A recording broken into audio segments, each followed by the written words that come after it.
Después de 5 días, Medicina Legal logró identificar el cuerpo de una mujer que fue encontrada sin vida y en alto estado de descomposición en la vereda Santa Isabel, zona rural del municipio de Orito, el pasado 14 de enero del 2026. Con una masiva participación de familias cultivadoras de plantas de coca, se desarrolla en La Hormiga la inscripción al programa de sustitución de cultivos de uso ilícito denominado Renacemos, estrategia del Gobierno Nacional para impulsar el tránsito sostenible de economías basadas en cultivos de uso ilícito hacia economías lícitas y ambientalmente sostenibles. Funcionarios del Gobierno Nacional se reunieron con gobernadores de Colombia para evaluar las consecuencias del decreto de emergencia económica que elevó el IVA del tabaco y los licores del 5 al 19%. Según algunos mandatarios departamentales, no se llegaron a acuerdos. En Puerto Asís, Putumayo, se desarrolló la ceremonia para posicionar a 27 gobernadores de cabildos indígenas del municipio que asumieron oficialmente sus cargos para el periodo 2026. En Puerto Caicedo y San Miguel fueron recuperadas 2 motocicletas que habían sido reportadas como hurtadas, y en Villagarzón fue inmovilizado un vehículo que estaría vinculado a un proceso investigativo desde el año 2025 en Armenia, Quindío.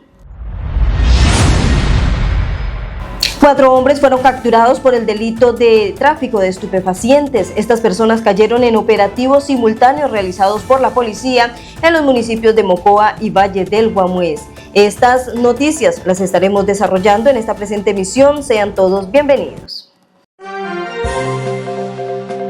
A esta hora llega la noticia Putumayo News, con la información más importante de Puerto Asís, Putumayo y Colombia. Porque la noticia Putumayo News es tu fuente de información. Bienvenidos. Gracias por seguir con nosotros. Hoy es martes 20 de enero del 2026. Le damos la bienvenida a todos ustedes a otra emisión más de la noticia Putumayo News. Agradecidos con el Todopoderoso que nos permite estar con todos ustedes para entregarles las noticias más relevantes que se han registrado en las últimas horas en Puerto Asís, Putumayo y Colombia. Gracias por preferirnos para estar bien informados. Les recordamos que estamos generando desde Puerto Asís, Putumayo, Colombia. Soy Luz Mari Lame y de esta manera damos inicio al desarrollo de la información. Y mucha atención que como Isabel Pozo fue identificado el cuerpo de la mujer que fue encontrado sin vida y en alto estado de descomposición el pasado 14 de enero del 2026 en la vereda Santa Isabel, zona rural del municipio de Orito, departamento de Putumayo. Se conoció también que la víctima era oriunda del departamento de Nariño y residente en la vereda La Ruidosa, zona rural de la capital petrolera. En el momento de la inspección presentaba impactos con arma de fuego y fue trasladada hasta Medicina Legal de La Dorada del municipio de San Miguel, donde lograron establecer su identidad a través de sus huellas dactilares. Información del departamento. Avanzamos con este bloque informativo y mucha atención que al Coliseo La Libertad de La Hormiga en el municipio de Valle del Guamués, departamento de Putumayo, familias cultivadoras de plantas de coca acudieron para inscribirse de manera masiva y voluntariamente al programa de sustitución de cultivos de uso ilícito en el programa denominado Renacemos, que es una estrategia del Gobierno Nacional para impulsar el tránsito sostenible de economías basadas en cultivos de uso ilícito hacia economías lícitas y ambientalmente sostenibles. David Ávila, gerente del programa Renacemos, viene acompañando este proceso que va hasta el día de hoy en La Hormiga y además entrega un balance positivo de la jornada que se desarrolló este martes 19 de enero. También hace un llamado a las familias cocaleras a acercarse para realizar la inscripción a este importante programa. Saludo especial para las familias de Putumayo, contarles el balance de la jornada del día de hoy que estamos desarrollando acá en La Hormiga. las familias cultivadoras de hoja de coca se están vinculando al programa Renacemos de forma masiva. Ustedes pueden ver las familias acá participando, queriendo avanzar a una economía lícita, y hoy se dan las garantías para eso. Gracias a todas las familias que confían y creen en este programa, y las que hacen falta, vengan acá. Vamos a estar todo el día acá en el Coliseo de la Libertad participando para que ustedes puedan acá inscribirse de forma efectiva. Un abrazo para todos y acá los esperamos.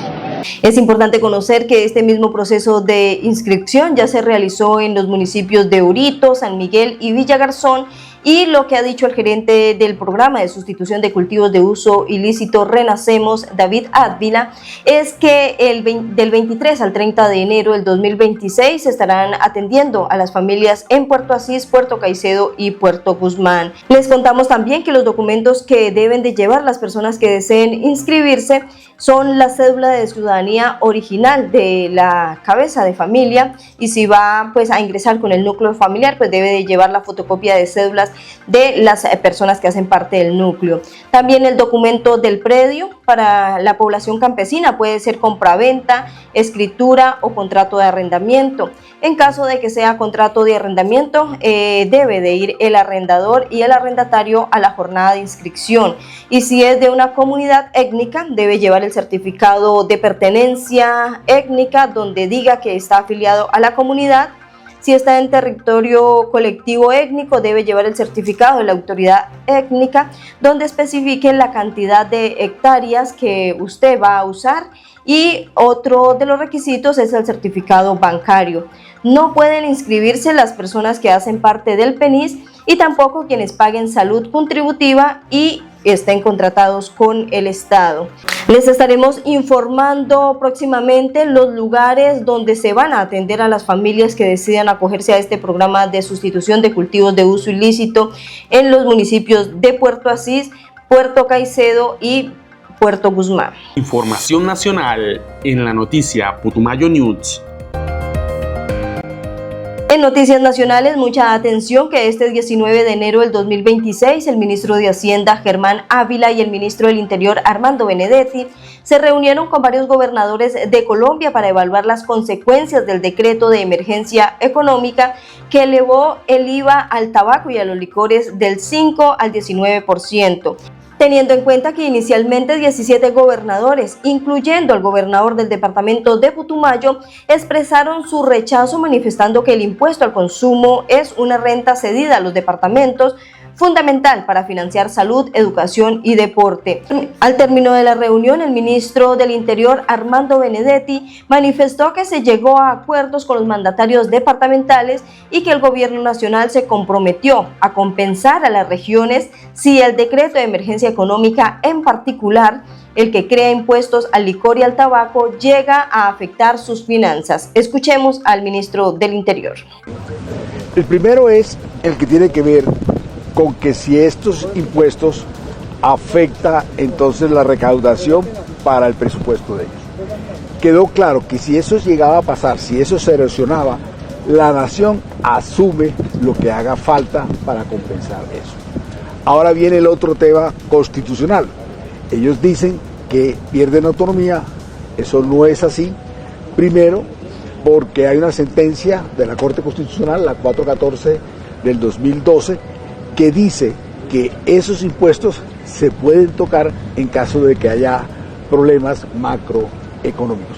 Y el tercero es que la nación, el país, el gobierno nacional, tiene que actuar más contra el contrabando. Esos serían como los tres puntos. Sin embargo, algunos mandatarios departamentales, como el gobernador de La Guajira, Jairo Aguilar, manifestó que no hubo acuerdo sobre dichos impuestos y dio a conocer que podría haber riesgos para las finanzas regionales y el contrabando en las zonas fronterizas. Típicamente, el contrabando eso va a tener una repercusión bastante compleja, pero nosotros como gobernadores también somos muy respetuosos de las determinaciones de la Corte y a ellas nosotros hay que esperamos.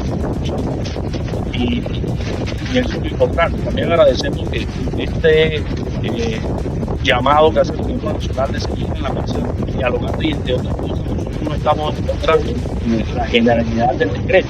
Aquí hay un tema muy claro que tiene que ver con los impuestos y es lo que nosotros estamos trabajando de manera conjunta todos los gobernadores para que esas condiciones no se dé, que no tenga afectación principalmente en los cultivos. Por su parte, la gobernadora del Tolima, Adriana Magali Matiz, también cuestionó el decreto de emergencia económica al señalar que afecta de forma directa las finanzas de los departamentos. Además, vamos a acudir ante la Corte por las dos medidas que les acabé de exponer. Aquí no hubo realmente ningún acuerdo, digamos que lo que solicitamos y una de las medidas que se expusieron era que efectivamente se dictara otro decreto que modificara los artículos que planteaban esas medidas en el decreto 1474 que entran a afectar los impuestos de los departamentos, pero esa es una decisión que, según lo manifestó el señor ministro, pues se van a adelantar unas mesas técnicas y en esas mesas técnicas se entrará a hacer la evaluación correspondiente. Es decir, que ustedes no van a acatar, desde la gobernación no van a acatar. Bueno, nosotros como departamento vamos a acudir ante todas las instancias judiciales posibles para que estas medidas no tengamos que aplicarlas, porque vuelvo y reitero, el riesgo que tenemos con los recursos en las entidades territoriales son muy graves, riesgos que tenemos en materia de salud, en educación, en deportes, que se van a ver seriamente afectados estos sectores si entra en aplicación esa norma. Posteriormente, el ministro de Hacienda, Germán Ávila, dijo que podría ponerse en riesgo el cumplimiento de derechos fundamentales y que eso conduce a la necesidad de una emergencia económica. Estamos ante una situación que podrían ponerse en riesgo el cumplimiento de derechos fundamentales y eso es lo que conduce a plantear la necesidad de una emergencia económica en el país. De no plantearse la implementación de esta emergencia y la recuperación de una serie de ingresos necesarios para atender derechos fundamentales, estaríamos ante una situación crítica de cumplimiento de obligaciones del Estado en los derechos fundamentales de la sociedad. En el Consejo de Ministros, el presidente Gustavo Petro dijo que si la Corte Constitucional hunde la emergencia económica, aumentaría paulatinamente el costo de la deuda. Por eso decretamos la emergencia y otras razones. Ya Germán Ávila los explicará más detalladamente. Pero enfrentamos en el Congreso una fuerte oposición de un sector social de la sociedad y ahora vuelve a resurgir para que la Corte Constitucional hunda las reformas, la emergencia económica. Y algunos incluso se han expresado previamente de los magistrados. ¿Qué sucederá si eso pasa? Pues de lo que viene sucediendo desde la reforma tributaria que fue mochada, fue cortada. Aumenta paulatinamente el costo de la deuda, ya pasó, ya viene pasando. Con la caída de las leyes de financiamiento se encareció mucho más el costo de la deuda y solo hemos podido controlarla con la emergencia económica, que si la tumba, pues dispara completamente el costo de la deuda y nos pone en graves aprietos. Repiten que hay que recortar los gastos. Pues nosotros recortamos el año pasado, ¿cuánto fue? 16 billones de pesos. Ya hemos recortado gasto. Y entonces quieren recortar, ¿qué más gasto? Pues no quedaría sino recortar salud, educación, el sueldo de los soldados y la policía,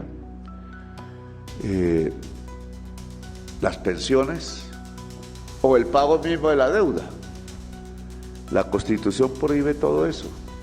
Prohíbe, en relación a la deuda, ordena que es primero que todo. Eso está escrito ahí. Y en relación a pensiones, salud, educación, ordena que el gasto social no puede disminuir de año en año. Y en relación a los soldados, los sueldos de los soldados y policías, etcétera, que sería lo que habría que disminuir, pues ellos ya tienen ese derecho adquirido. Hay derechos adquiridos. Y entonces, ¿de dónde se podría recortar? ¿De armas? No de los aviones, porque los aviones no los pagamos sino hasta dentro de 3 años, poco a poco.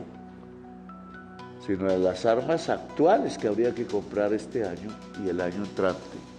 Los gobernadores que no están de acuerdo con esta emergencia económica han planteado invocar la excepción de inconstitucionalidad para no aplicar el decreto. Sin embargo, será la Corte Constitucional la que estudie el decreto y se pronuncie si deja en firme o tumba la emergencia económica. Información de Puerto Asís. Regresamos a Puerto Asís y mucha atención que 250 personas pertenecientes a los pueblos originarios participaron este fin de semana en la ceremonia organizada por las autoridades indígenas y la administración municipal, donde 27 gobernadores de los cabildos del municipio de Puerto Asís asumieron oficialmente sus cargos. Durante la ceremonia, el alcalde Jorge García anunció que se está gestionando un megaproyecto ante Locat Paz por un valor de más de 17.000 millones de pesos que va a beneficiar a 4 pueblos indígenas. Según el mandatario municipal, la meta final es poder gestionar más recursos ante el gobierno nacional para incluir a todos los pueblos indígenas. En este escenario, los nuevos gobernadores indígenas dialogaron con el alcalde municipal y los secretarios de despacho para priorizar los proyectos que beneficiarán a sus comunidades. Información del departamento. Continuamos con la información del departamento del Putumayo y mucha atención que la Policía Nacional reportó la captura en flagrancia de 2 hombres en los municipios de Puerto Caicedo y La Dorada en San Miguel al ser sorprendidos conduciendo motocicletas que presentaban denuncias vigentes por el delito de hurto en la modalidad de alado. Según la fuente oficial, al verificar los números de identificación de los automotores, se estableció que eran requeridos dentro de procesos investigativos por hurto ante la Fiscalía General de la Nación. Las motocicletas de marca Bajat y Yamaha fueron recuperadas, mientras que los conductores fueron capturados y puestos a disposición de la Fiscalía Local en cada municipio, donde se les inició el respectivo proceso judicial por el delito de receptación. Por otro lado, en el municipio de Villa Garzón, la policía logró la inmovilización de un vehículo que era requerido por la autoridad judicial. Según el reporte, el procedimiento se llevó a cabo cuando los uniformados detuvieron para un control preventivo a un vehículo marca Ford conducido por un hombre de 35 años de edad. Al verificar la información en la base de datos nacional de la Fiscalía, se evidenció que el automotor presentaba una orden de inmovilización emitida por un juzgado civil municipal de Armenia, Quindío. De acuerdo con las autoridades, el vehículo estaría vinculado a un proceso investigativo desde el año 2025, motivo por el cual fue inmovilizado y dejado a disposición de la autoridad judicial solicitante, donde se definirá su situación judicial administrativa. La noticia, Putumayo News, tu fuente de información. Ya para ir cerrando, mucha atención que la policía en el departamento de Putumayo reportó la captura de 4 personas por el delito de tráfico, fabricación o porte de estupefacientes en el marco de acciones operativas y estratégicas contra el narcotráfico y el microtráfico. Los procedimientos se realizaron durante las últimas horas mediante operativos simultáneos en los municipios de Mocoa, en la vía pública y en la zona rural, y también en el municipio de Valle del Guamués, específicamente en la cabecera municipal de La Hormiga. Según la fuente oficial, durante las intervenciones, las autoridades incautaron 3.375 gramos de clorhidrato de cocaína, 164 gramos de marihuana, 15 gramos de pasta base de coca, 4 gramos de bazuco y 2 gramos de tusi, por un valor estimado en 13.800.000 pesos, el cual podría triplicarse al ser dosificado y comercializado al menudeo en el mercado ilegal. Los capturados con edades entre los 26 y 52 años de edad fueron dejados a disposición de la Fiscalía General de la Nación, donde se adelantarán los procesos judiciales correspondientes. Y así hemos llegado a la parte final de esta emisión del 20 de enero del 2026 de la noticia Putumayo News. Somos un medio independiente y quien desea apoyarnos con sus aportes económicos lo pueden hacer al NECI 321-607-9748 o también pueden ayudarnos compartiendo este video, dando like, comentando y por supuesto siguiéndonos. Muchas gracias por vernos y los esperamos mañana, Dios mediante, con una nueva emisión de la noticia Putumayo News. ¡Feliz día! La noticia Putumayo News, tu fuente de información.